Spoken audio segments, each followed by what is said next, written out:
Hello friends, आज जो हमारा टॉपिक डिस्कस करने वाले हैं वो हम ओवरहेड पढ़ेंगे। आपने ओवरहेड कब बताया था मैंने इसके बारे में आपको स्टार्टिंग में भी। ओवरहेड का मतलब ऊपर के खर्चे, जो ऊपरी खर्चे होते हैं वो ओवरहेड में कहलाते हैं। सबसे पहले तो आपने क्या पढ़ा था, बेसिक पढ़ा, कॉस्ट शीट पढ़ लिया, मटेरियल पढ़ लिया, लेबर पढ़ लिया। अब क्या पढ़ने वाले हैं हम, ओवरहेड डिस्कस करने वाले हैं। देखिए ध्यान देना, सबसे इम्पोर्टेंट बात है, देखिए यहाँ पर आपको एक होता है मटेरियल,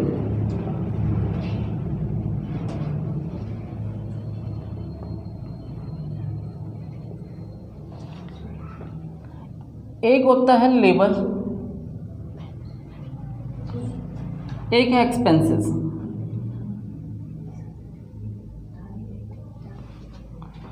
अब देखो मटेरियल भी दो तरह की है, एक डायरेक्ट मटेरियल और एक इनडायरेक्ट मटेरियल।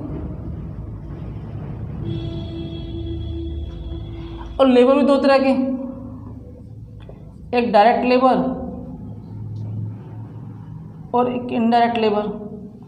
कोई डाउट?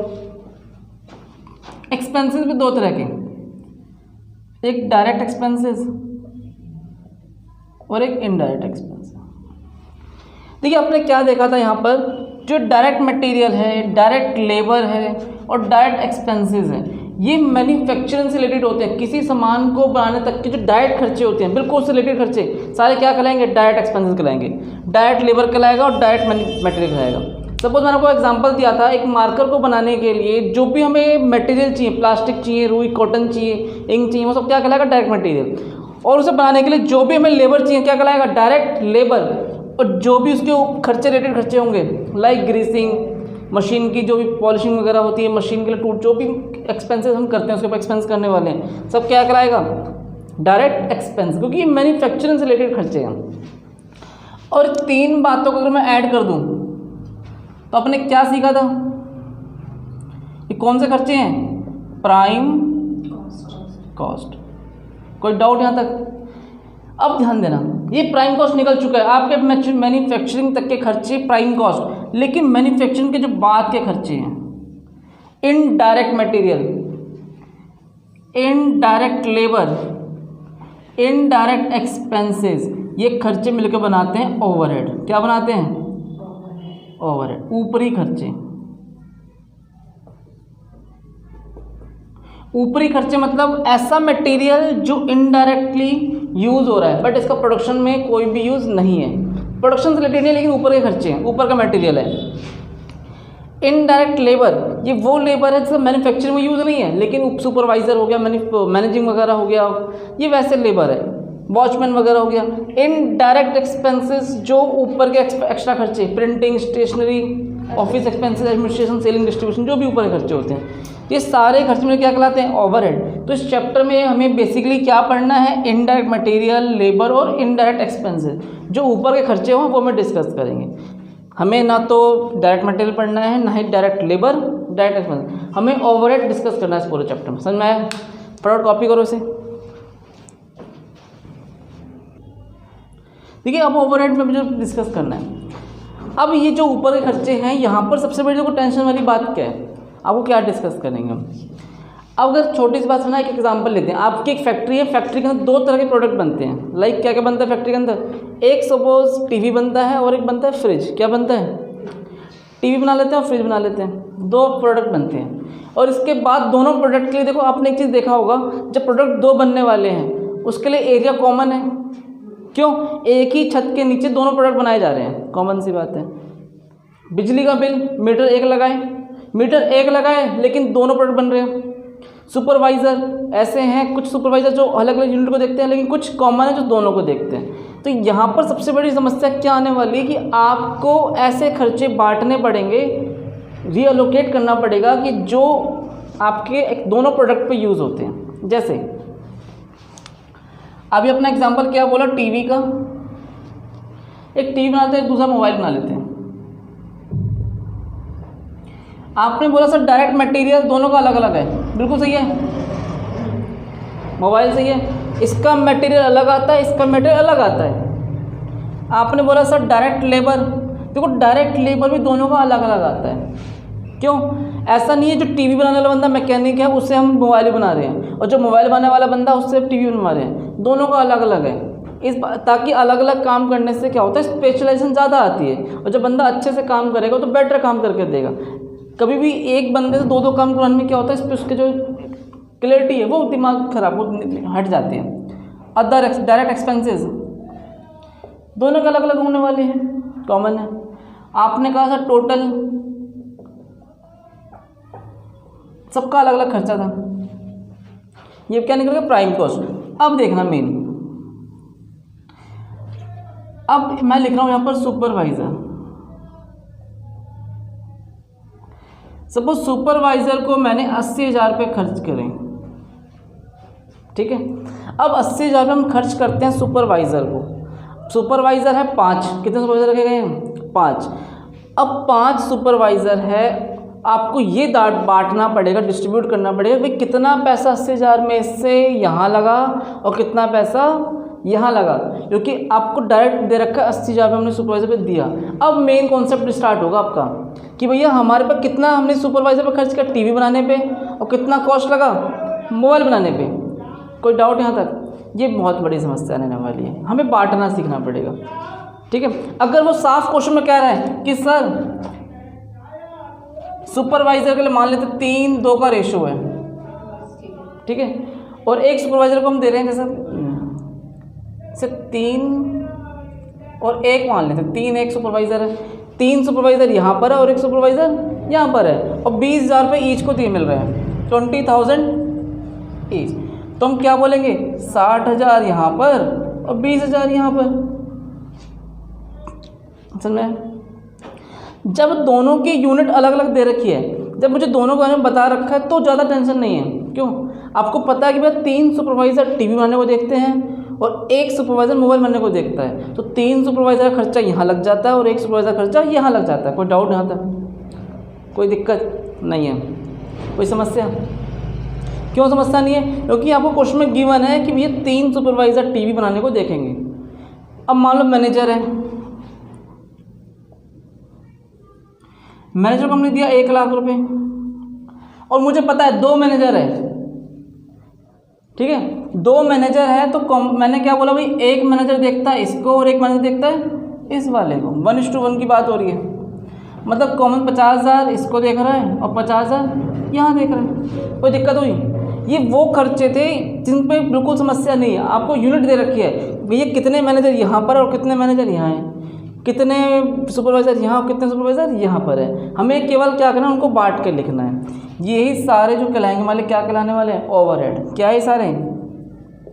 ओवरहेड। और यहाँ पर ओवरहेड को बांटने के 2 तरीके, एक होता है एलोकेशन। क्या होता है? एलोकेशन। और एक हमने ओवरहेड 2 टाइप्स हैं, एक एलोकेशन है और रीअप्रोप्रिएशमेंट है, ठीक है। देखो एलोकेशन में क्या है, एलोकेशन में होता है आपको खर्चे दे रखे हैं, केवल आपको उसे बांटना है। लाइक आपने क्या देखा, सुपरवाइज़र, आपको पता है कि 2 सुपरवाइज़र यहाँ पर है, 3 सुपरवाइज़र यहाँ है, 1 सुपरवाइज़र यहाँ, 4 सुपरवाइज़र यहाँ। आपको केवल उनकी बस बातों को, सैलरी को लिखना है। कोई डाउट यहाँ तक? आपने देखा कि भैया मैनेजर की सैलरी, आपको पता है एक मैनेजर यहाँ देखता है, एक मैनेजर यहाँ देखता है, दोनों की सैलरी बांट दी। आपने कहा रेंट, अब देखो रेंट है, सपोज हमने टीवी वाले का हमने ले रखा है फ्लोर 1 और मोबाइल वाले के ले रखा है फ्लोर 2, रेंट पे ले रखा है, तो हमें पता है इसका रेंट अलग आना है और इसका रेंट अलग आना है। वो मान ले क्या कहलाएगा, एलोकेशन कहलाता है। कोई डाउट? जहाँ खर्चे को मुझे केवल बांटना है और खर्चे दे रखे हैं, यहाँ पे कोई समस्या नहीं होनी चाहिए। अब सपोज इसके अलावा एक होता है बिजली का बिल, इसका मीटर अलग लगा और इसका मीटर, कॉमन सी बात है, जितना यहाँ बिल आएगा उसको देना पड़ेगा, यहाँ बिल आएगा उतना भी देना पड़ेगा। यहाँ भी कोई समस्या वाली बात नहीं है। तो आपने देखा कोई समस्या नहीं होने वाली है। अब कब? जब एलोकेशन की बात करते हैं। लेकिन मेन समस्या कहाँ उत्पन्न होती है? जब एप्रोप्रिएशमेंट की बात करते हैं। कैसे करते हैं? रीअप्रोप्रिएशमेंट की बात करते हैं। यहाँ पर आपको खर्चा कॉमन होगा, खर्चे कॉमन एक होगा, उसी को आपको बांटना पड़ेगा। जैसे फैक्ट्री एक है, किराया एक ही देना 50,000 रुपये का, ठीक है। अब उसी फैक्ट्री के अंदर आप 2 चीज़ें बनाते हो, टी शर्ट भी बनाते हो और जीन्स भी बनाते हो। अब बांट के बताओ कितना किराया टी शर्ट के लिए और कितना किराया जीन्स के लिए। दिक्कत आएगी कि नहीं आएगी? हाँ जी कि ना जी? समझ में आया? क्यों दिक्कत आएगी? क्योंकि अभी आपको कुछ पता ही नहीं है, ठीक है ना। दिक्कत इसलिए आने वाली है क्योंकि आपको ये कंफर्म नहीं कितना पैसा आपने टी शर्ट पे खर्च किया और कितना पैसा जींस बनाने पे खर्च किया है, ये दिक्कत आने वाली है। यहाँ पर मेन समस्या जनरेट होती है री अपॉर्चमेंट पे। इसके लिए आपको छोटा सा टेबल का एग्जांपल दे दूंगा, ये नोट किया सबने?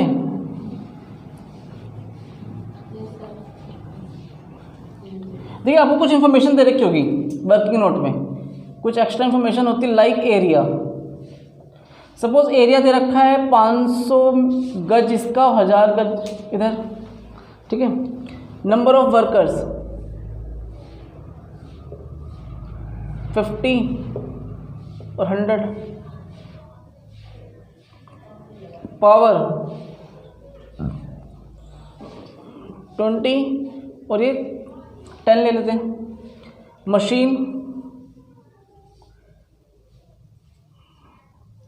Machine power, machine hour rate 2000 और ये 1000 ले लेते हैं। 3-4 मैंने एग्जांपल लिए है। और इसके अलावा मशीन आवर ले लिया। वैल्यू ऑफ असेट्स यहाँ लिख लेंगे, वैल्यू ऑफ असेट्स लिख लेते हैं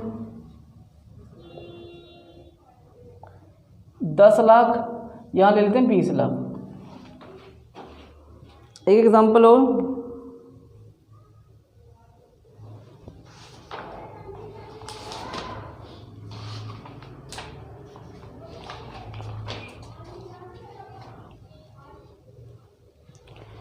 चलिए पावर हो गया। देखो एक ध्यान देना, अभी आपको यहाँ पर मैं इसको हटाता हूँ, यहाँ पर ध्यान अब देखना।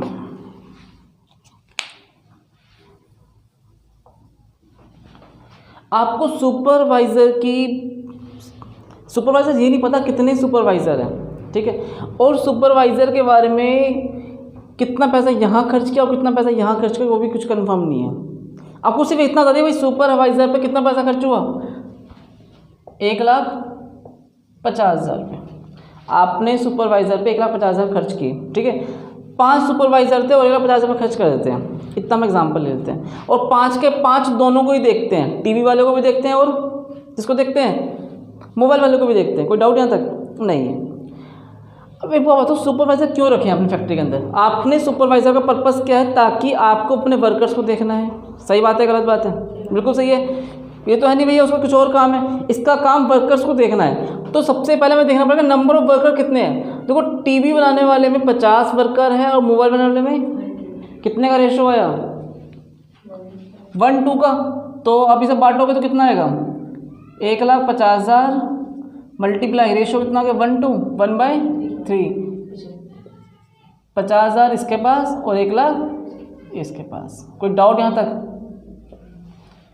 आपने क्या किया, 1.5 लाख रुपए जब सुपरवाइजर पे खर्च कर रहे हो, ये आपने बांट दिया किसके ब्याह पे, नंबर ऑफ वर्कर्स। भैया ये देखा कि 50 वर्कर यहाँ है और 100 वर्कर यहाँ है, मतलब कम पैसा यहाँ पे लिखा जाएगा, ज़्यादा पैसा यहाँ लिखा जाएगा। समझ में आया?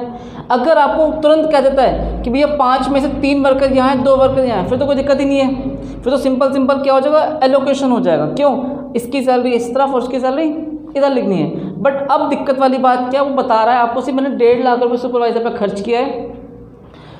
अब आप बताओ कि कितना पैसा इधर और कितना पैसा इधर आना है, टीवी पे शो होगा और कितना पैसा आपको मोबाइल पे शो होगा। तो कितना आंसर आया, 1.5 लाख। इसे लिखो पहले फटाफट।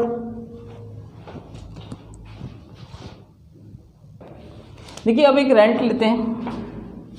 देखो रेंट आपके पास मान लिया हमने 50,000 रुपये रेंट का है, 3:1:2 का रेशो। इसे भी एक काम करो,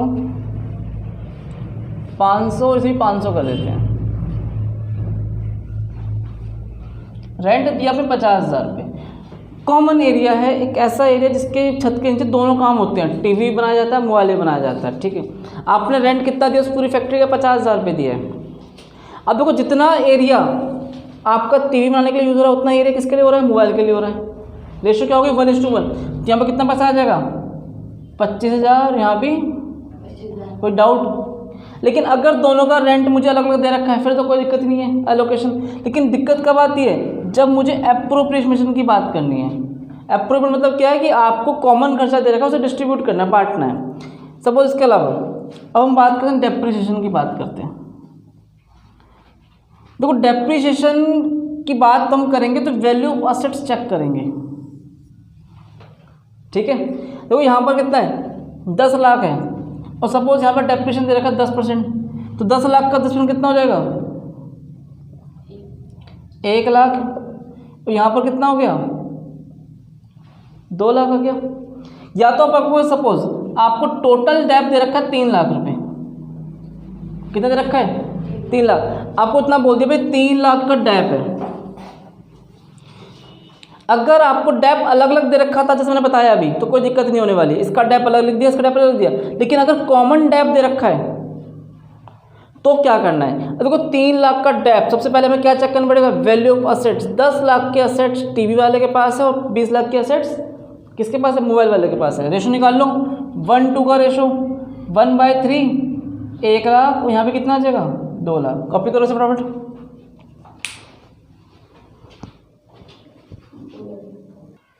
देखिए यहाँ पर हॉर्स पावर ऑफ मशीन लेते हैं, हॉर्स पावर ऑफ मशीन यहाँ पर दे रखा है सपोज 10 और यहाँ पर दे रखा है 20। देखो हॉर्स पावर ऑफ मशीन, जितने ज़्यादा पावर की मशीन होगी उतने ज़्यादा बिल आएगा और जितनी हल्की मशीन होगी उतना ही कम बिल आएगा। मैं इसको हटा देता हूँ। हॉर्स पावर ऑफ मशीन, देखो मैं आपको एग्जांपल दूंगा, 2 मिनट रुको, थोड़ा क्लियर लिख देता हूँ इसे मैं।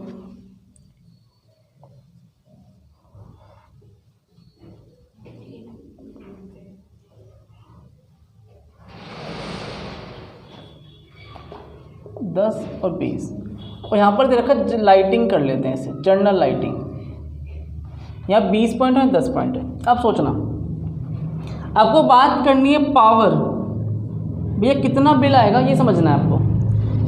तो पावर जितना ज़्यादा आप हैवी मशीन यूज़ करोगे उतना ज़्यादा बिल आएगा और जितनी हल्की मशीन यूज़ करोगे, जितना कम पावर की मशीन यूज़ करोगे उतना कम बिल आएगा। कोई डाउट इस बात में नहीं। आपने देखा कि सर पावर के लिए हॉर्स पावर ऑफ मशीन यहाँ 10 है और यहाँ 20 है, रेशो कितना बन गया इसका 2:1। और आपको जो कॉमन बिल आया है वो आया 30,000 रुपये। कितना कॉमन है पावर 30,000, तो क्या आ जाएगा यहाँ पर 1:2 का रेशो है, 1/3, 10,000 इधर और 20,000 यहाँ पर। आपको जब भी हम पावर की बात करेंगे किस पे ध्यान देना है, आपको हॉर्स पावर पे ध्यान देना है, horse power of machine. Horse power of machine की बात करनी है। इसके अलावा देखो एक होता है जनरल लाइटिंग।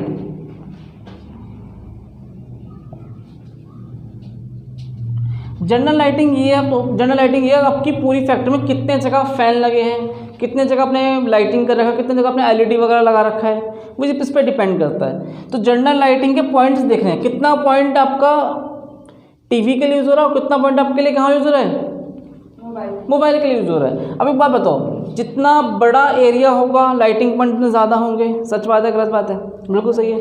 अब देखो यहाँ पर एक लाइटिंग 2 लाइटिंग लगी हुई है, क्यों एरिया छोटा है 2 लाइटिंग लगी है। लेकिन अगर ये एरिया बहुत ज़्यादा बड़ा होता तो हमें 3-4 लाइटिंग लगानी पड़ती, कॉमन सी बात है। तो आपको जनरल लाइटिंग के लिए क्या देखना पड़ेगा, लाइटिंग पॉइंट देखने पड़ेंगे।